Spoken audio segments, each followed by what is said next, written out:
Hey guys, and welcome back to this channel. In this video I'll be showing you guys how you can make your videos landscape on CapCut PC. So I'm just going to select a photo. You can select a video as well, of course. So this is already landscape. If you're on like the original size, just go to the frame ratio and select 16 by 9.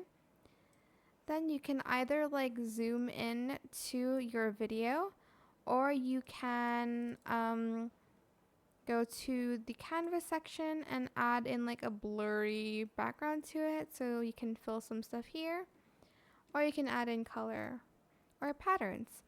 And that is it. I hope it was helpful for you guys. Don't forget to like, comment, share, and also subscribe to this channel if you haven't done that already. If you have any more questions about this video, just leave it in the comment section down below. I will try my best to answer them all for you guys. And if you found this video helpful, please click the thanks button as well. That is it. Thank you so much for watching. Bye.